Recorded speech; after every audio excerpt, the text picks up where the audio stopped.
Chapter 3. To everything there is a season, and a time to every purpose under the heaven.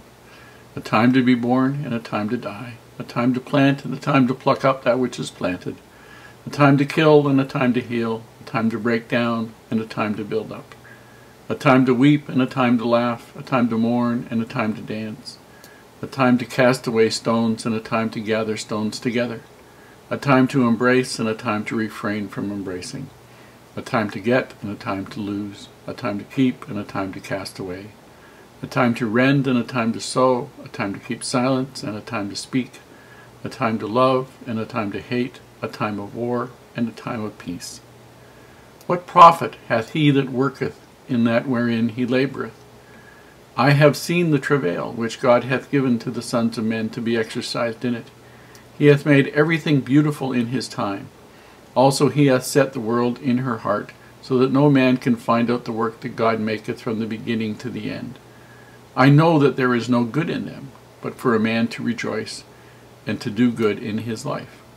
And also that every man should eat and drink and enjoy the good of all his labor. It is the gift of God. I know that whatsoever God doeth, it shall be forever. Nothing can be put to it, nor anything taken from it, and God doeth it, that men should fear before him. That which hath been is now, and that which is to be hath already been, and God requireth that which is past. And moreover I saw under the sun the place of judgment, that wickedness was there, and the place of righteousness, that iniquity was there. I said in mine heart, God shall judge the righteous and the wicked, for there is a time there for every purpose and for every work. I said in mine heart concerning the estate of the sons of men, that God might manifest them, and that they might see that they themselves are beasts. For that which befalleth the sons of men befalleth beasts, even one thing befalleth them, and the one dieth, so dieth the other. Yea, they have all one breath, so that a man hath no preeminence above a beast, for all is vanity. And all go unto one place, all are of the dust, and all turn to dust again. Who knoweth the spirit of man that goeth upward, and the spirit of the beast that goeth downward to the earth? Wherefore I perceive that there is nothing better than that a man should rejoice in his own works, for that is his portion. For who shall bring him to see what shall be after him? The first 8 verses in chapter 3 were actually put into a song quite a few years ago. And it was a very good song. And to everything there is a season, and a time to every purpose under heaven. And that's really very, very true.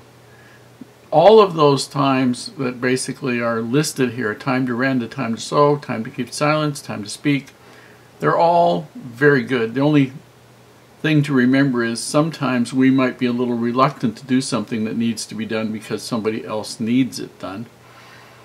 But a lot of times, I think as we see these things, a lot of people put off, as long as they can, doing some of the really good things that they need to do for themselves or for other people. Don't.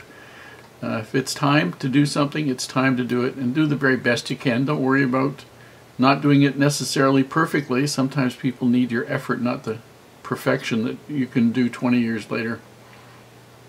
But in verse 9, he then goes on to say, What profit hath he that worketh in that wherein he laboureth? And basically what he's saying is, what's the point of working in the things that you actually work at? And he's basically wondering what it is that you're working for.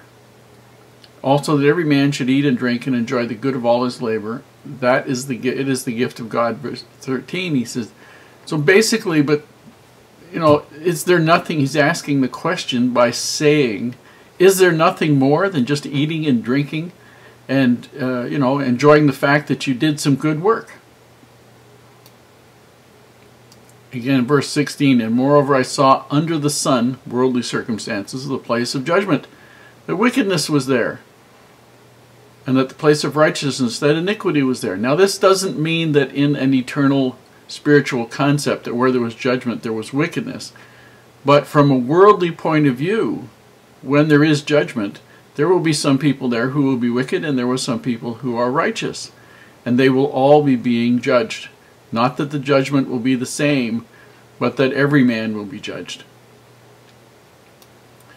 This is verse 19. For that which befalleth, and this is an interesting thing, that which befalleth the sons of men befalleth beasts. Even one thing befalleth them. And as the one dieth, so dieth the other. He's thinking about death here and realizing that every animal dies, that humans die.